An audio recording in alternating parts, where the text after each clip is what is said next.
오늘 본문 11절, 12절을 포함하여서 데살로니가 후서의 1장의 말씀을 우리가 한번 살펴보며 말씀을 나누고자 합니다. 데살로니가 후서 1장 1절은 이렇게 시작을 하고 있습니다. 바울과 실로아노와 디모데는 하나님 우리 아버지와 주 예수 그리스도 안에 있는 데살로니가인의 교회에 편지하노니라고 시작을 합니다. 여기서 실로아노는 신라를 가리키죠. 신라와 디모데는 바울의 제자들입니다. 그들은 바울의 2차 선교 여행 시의 한 팀이었죠. 그리고 데살로니가 전도 이야기는 사도행전 17장에 잘 나타나고 있습니다.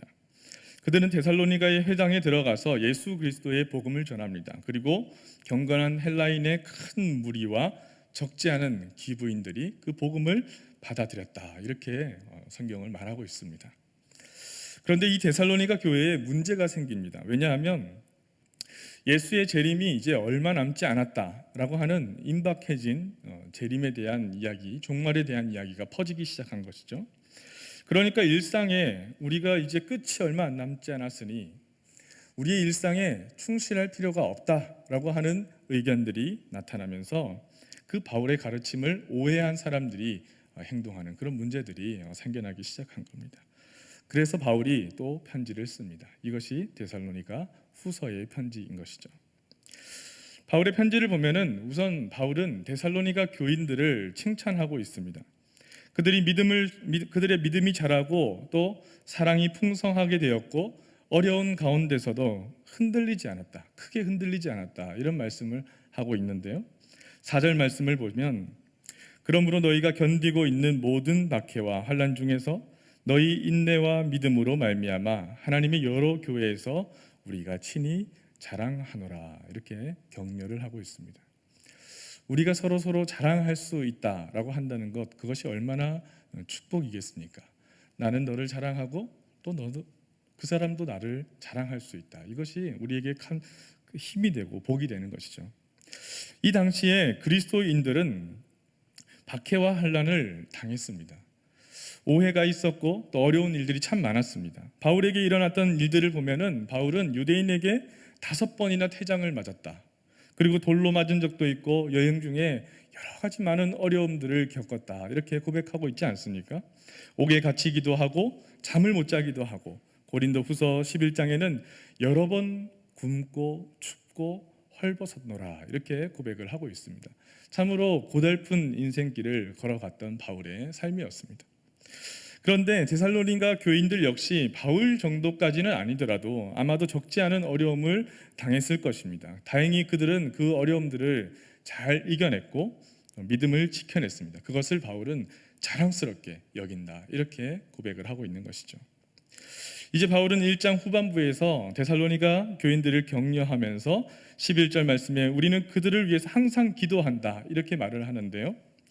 이러므로 우리도 항상 너희를 위하여 기도함은 우리 하나님이 너희를 그 부르심에 합당한 자로 여기시고 모든 선을 기뻐함과 믿음의 역사를 능력으로 이루게 하시고 라고 이야기를 합니다. 바울은 하나님께서 데살로니가 교인들을 부르심에 합당한 자, 부르심에 합당한 자로 여겨주시기를 기도한다, 이렇게 이야기를 합니다. 부르심이라고 하는 것은 교회에서 일종의 콜링, 소명이라고도 이야기를 하는데요. 부르심에 합당한 자로 여기시고 라고 하는 이 말은 사실은 그 마음속에 부르심에 합당한 자가 되어야 한다라고 하는 강력한 권면이 속해져 있는 것이죠. 성도 여러분, 우리는 그렇다면 그 부르심에 합당한 사람들로 살아가고 있을까요? 어떤 사람이 되어야만 우리는 부르심에 합당한 사람이라고 할 수 있을까요? 또 더 근본적으로 이야기하면 이 부르심이라고 하는 것은 어떤 것일까 하는 생각을 한번 해봐야 되지 않겠습니까? 내 고백이, 내가 지금 믿고 있는 이것이 하나님의 부르심이 맞을까라고 하는 질문부터 시작이 되어지는 것이죠. 우리는 아마도 부르심에 대해서, 이 소명에 대해서 많은 오해들과 또 고민들을 가지고 살아왔고 또 질문을 하셨을 겁니다. 소명의식이라고 하는데 이 소명의식은 마치 양날의 검과 같아서 참 강렬하면서도 반면에 또 위험한 속성을 가지고 있습니다. 쉬운 예로 사입이나 이단 교주들을 보면은 그렇게 이야기를 하죠. 그들도 정말 엄청난 부르심을 가지고 그 일들을 감당하고 있지 않습니까? 지금 우리나라에서 한국교회를 또한 힘들게 하는 신천지와 같은, 거기에 또 교주라고 할 수 있는 사람의 모습을 보면 당당하게 부르심을 받았다라고 이야기를 할 것입니다. 이것을 하나님의 부르심인지 아니면 미혹의 영인지를 구분한다는 것은 사실 쉬운 문제는 아닐 것입니다.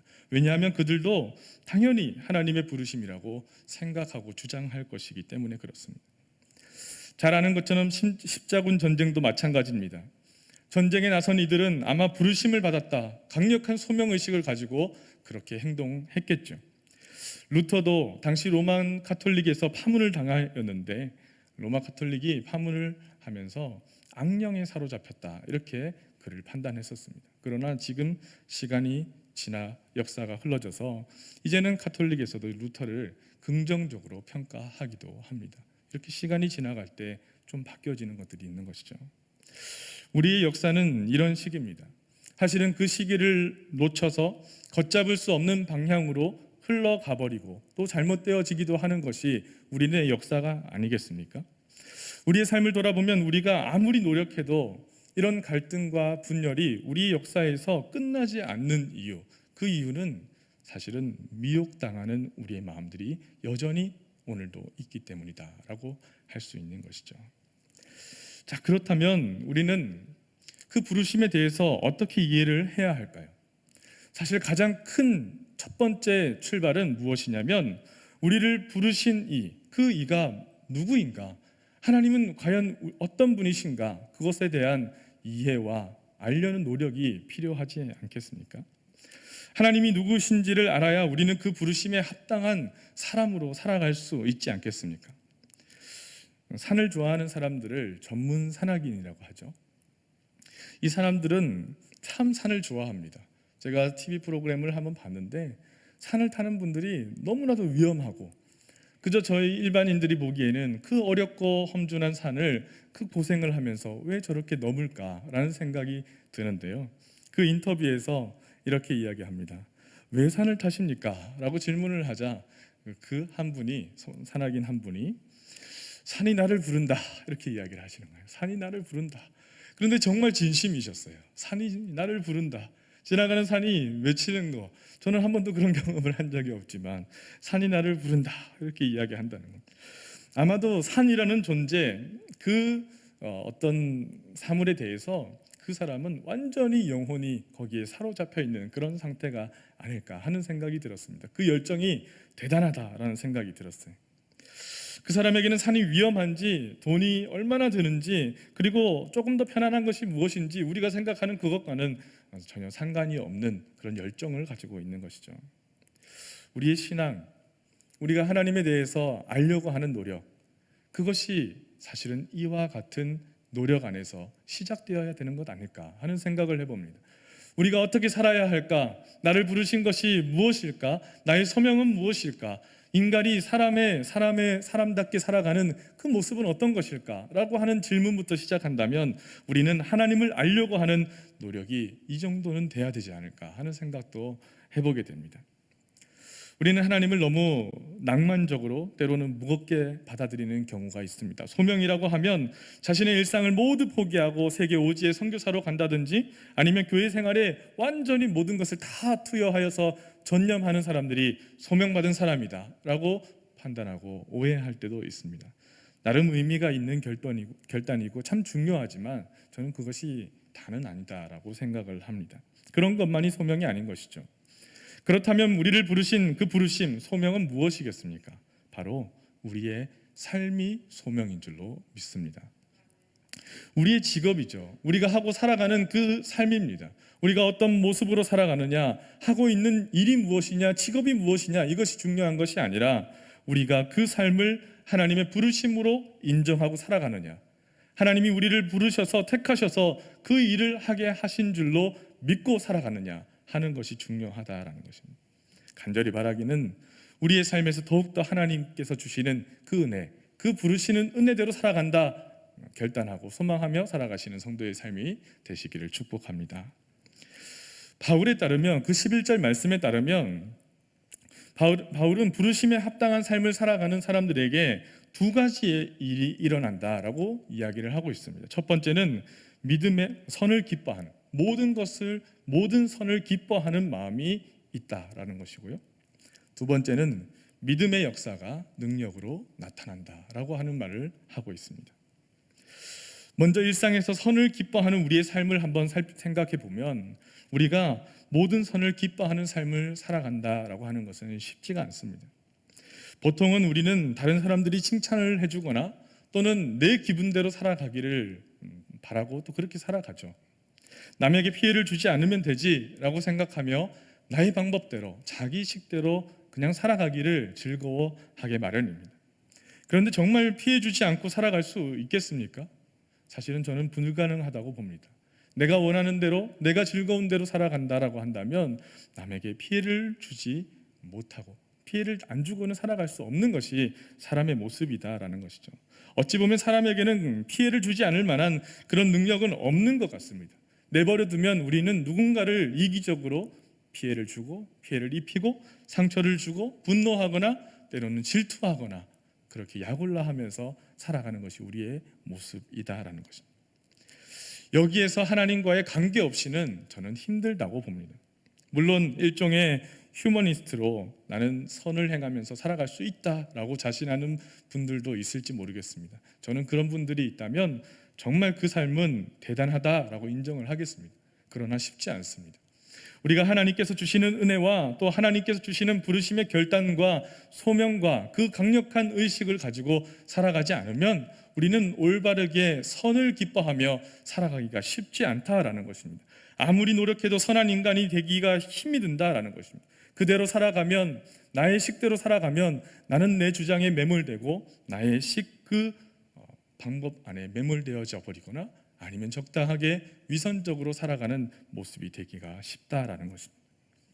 그러니까 성도 여러분, 우리 소명 가지고 살아갈 수 있기를 바랍니다. 하나님께서 우리를 부르셨다는 그 사실을 인정하고 또 그 사실이 우리를 붙잡아 이끌어 주셔야만 우리는 최소한 선한 일을 사모하고 또 선한 일을 도모하며 그렇게 노력하며 살아갈 수 있는 삶이 될 수 있을 것입니다. 두 번째로는 믿음의 역사죠. 바울은 데살로니가 교인들의 믿음이 행함의 차원으로 넘어갈 수 있기를 바라는 그런 권면을 합니다. 믿음과 행함이라고 하는 그 균형은 우리가 참 자주 들은 말이지만 이것 역시 쉽지가 않습니다.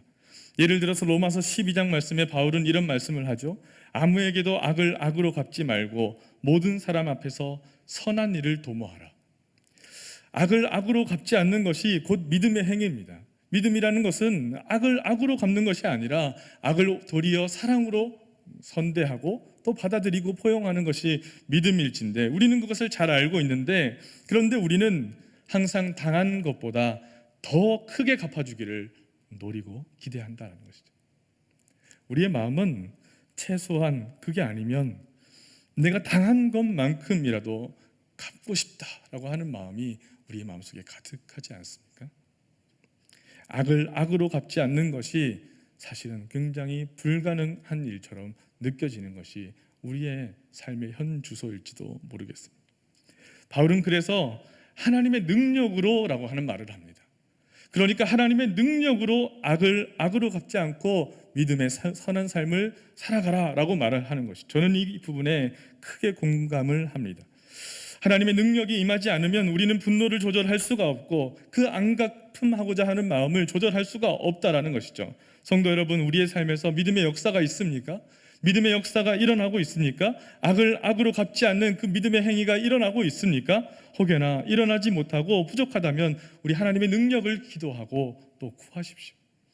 하나님께서 선한 능력으로 우리의 삶 가운데 믿음의 역사가 일어나도록 도와주실 줄 믿습니다. 그렇게 되어야 하는 것입니다. 우리의 삶에서 선한 능력이 일어나야 하는 것이죠. 어떤 사람이 하루 종일 책을 읽습니다. 저녁이 되면 어두워져서 글씨가 잘 보이지 않습니다. 그러면 책 더 가까이 들이밀면서 책을 읽으려고 노력을 했다고 합니다. 눈을 더 크게 뜹니다. 그런데도 한계가 있어 잘 보이지가 않습니다. 그럴 때 가장 좋은 방법은 무엇입니까? 안경을 쓰거나 그것도 좋은 방법일 것입니다. 불을 켜는 것입니다. 어두워지면 불을 켜면 됩니다. 불을 켜고 일찍 왜 이렇게 어두운 데서 읽고 있어? 이런 말을 한 번씩 들어보셨죠? 보이지 않는데도 글씨를 보려고 더 가까이, 더 얼굴 쪽으로 아무리 글자를 가지고 간다 해도 불을 켜는 것만큼 효과적인 방법은 없을 것입니다. 선한 능력이라는 것은 그런 것입니다. 당연히 사람이기에 항상 선하신 능력으로 선한 모습으로 살아가기에는 우리가 부족합니다. 그러나 많은 사람들이 하나님의 선한 능력을 힘입어서 그렇게 선한 믿음으로 살아갈 수 있다 말씀하신 줄을 믿습니다. 우리도 한번 노력해 봐야 되지 않겠습니까? 어두워진 세상 가운데서 우리의 마음도 여전히 어둡지만, 잘 보이지 않지만, 불안한 것들이 많고 불의한 것들이 우리의 마음을 더욱더 캄캄하게 하지만, 하나님, 우리 마음속에 불을 켜주십시오. 하나님이 세상 가운데, 캄캄한 세상 가운데 하나님의 빛이 되게 주님 인도하여 주십시오 라고 하는 마음으로 성령의 불을 켜고 또 말씀의 책을 다시 부여잡고 하나님의 선한 능력 의지하면서 한 걸음 한 걸음 최소한 내가 믿음의 선한 의지를 가지고 살아가겠다 노력할 때에 하나님은 우리를 사용하여 주셔서 선하게 이끄시고 또 도우실 줄을 믿습니다. 몰트만이라고 하는 신학자가 절망 끝에 숨어있는 새로운 시작이라고 하는 책에서 이런 말을 하는데요, 하나님이 우리를 의롭게 하신다라고 하는 그런 가르침, 칭의론에 대해서 그는 우리의 개인적인 사죄에만 이것이 해당되는 것이 아니라 모든 이들에게 확대되고 또 보급되어야 된다, 이런 주장을 하고 있습니다. 다시 말해 하나님의 의는 내 개인의 죄를 사하는 곳에서 칭의로 받아들이는 것이 아니라 모든 이들에게 확대되어지고 전달되어져야 된다, 이런 말씀을 하면서 그 책에 이런 말이 있습니다. 의롭게 된 자들의 삶은 단지 자기 자신과 연관된 지속적인 참회 이상의 것이다. 그들의 삶은 하나님의 이름을 거룩하게 하고 그의 뜻을 행하며 그의 나라를 희망하며 그의 영원한 존재를 영화롭게 하는 것으로 가득할 것이다 라고 말을 합니다. 그렇습니다. 성도 여러분, 거룩한 성도의 삶이라고 하는 것, 거룩하게 부르심을 받은 소명받은 자의 삶이라고 하는 것은 그것입니다. 하나님의 이름을 거룩하게 하고 그 뜻을 행하며 그의 나라를 또한 희망하며, 한마디로 악을 악으로 갚지 않는 그 모습을 전파하며 살아가는 모습이 우리의 거룩한 성도의 삶의 모습이 되어야 한다라고 하는 것이죠. 바울의 기도는 12절로 이어집니다. 12절 말씀에 우리 하나님과 주 예수 그리스도의 은혜대로 우리 주 예수의 이름이 너희 가운데 영광을 받으시고 너희도 그 안에서 영광을 받게 하려 함이라. 아멘. 이 말씀이 참 놀랍습니다. 하나님께서 주 예수 그리스도의 은혜대로 우리 주 예수의 이름이 너희 가운데서 영광을 받으시는 것, 여기까지는 좋습니다. 그런데 놀라운 대목은 너희도 그 안에서 영광을 받게 하신다라는 것입니다. 너희도 그 안에서 영광을 누리게 하신다라는, 이 말씀은 무슨 말씀일까요? 우리가 영광을 받는다는 것, 사람들은 이 말에 심취하죠. 우리가 영광을 받아서 내가 높이 영광스럽게 되는구나. 사실은 그런 말씀보다도 영광스러운 존재로 변한다라고 하는 뜻이 아니라 예수님께서 주시는 그 영광의 빛, 환한 그리스도를 향한 열망이 주시는 그 거룩한 빛에 우리가 휩싸인다라고 하는 말로 이해를 해야 되는 것이죠.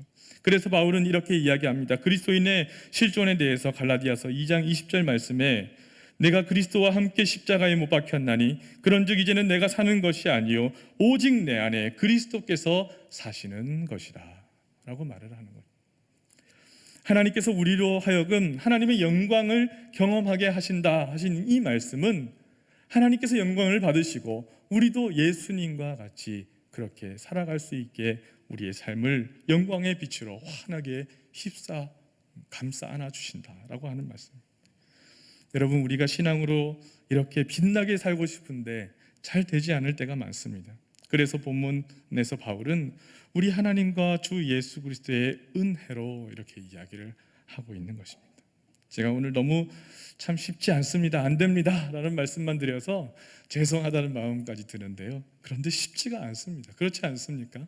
저만 어려운지는 모르겠지만 우리가 욕심과 이기심과 번뇌와 망상으로 잠을 못 자는 그런 마음이 가득하다면 어떻게 하나님의 영광을 드러내고 풍요로움을 드러내고 사랑을 전하고 그렇게 선한 의지를 가지고 믿음의 삶을 살아갈 수 있겠습니까? 쉽지가 않습니다. 예수님의 은혜를 전혀 모르는데, 주님의 은혜가 우리 가운데 새겨지지 않았는데, 그런데 주님의 영광을 드러내며 선한 싸움을 싸우며 어떻게 악을 악으로 갚지 않으며 그렇게 살아갈 수가 있겠습니까? 쉽지가 않습니다. 그러나 사랑하는 성도 여러분, 우리는 하나님께서 불러주신 소명자로 세워주신 사람들인 줄 믿습니다. 부르심에 합당한 사람으로 살아가라고 우리를 오늘도 예배하게 하신 줄을 믿습니다.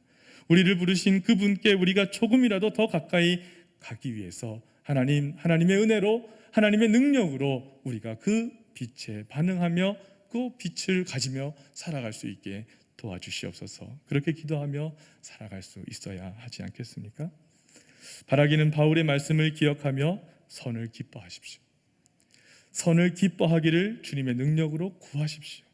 선한 일을 분별하며 살아갈 수 있도록 노력하시고 기도하시고 간구하십시오. 또한 믿음의 역사가 나타나기를 내 삶 속에서 믿음만 입으로 고백하는 것이 아니라 믿음의 역사가 주님의 능력으로 주 예수 그리스도의 은혜대로 나타나기를 기도합시다. 믿음의 역사는 하나님의 능력으로 반드시 이루어질 줄로 믿습니다. 우리가 하는 것이 아니라 우리를 부르신 그분의 부르심에 합당한 사람이 되어서 우리의 삶의 목적대로 영광을 드러내고 또 우리도 영광을 누리며 하나님의 은혜 가운데서 진실되게 살아가게 인도하실 줄을 믿습니다. 그 믿음으로 살아가시는 성도님 되시기를 축원합니다. 기도드리겠습니다. 사랑의 주님, 주님의 영광 안에 살기를 원합니다. 우리와 함께 동행하여 주시고 온전히 주님의 능력을 힘입어 하나님의 은혜대로 살아갈 때에 거룩하신 주님의 빛에 따라 하나님 우리도 거룩한 성도의 삶을 살아가기에 부족함이 없도록 이끄실 줄을 믿사오니 우리와 항상 함께 인도하여 주시옵소서. 감사드리며 예수님의 이름으로 기도하옵나이다.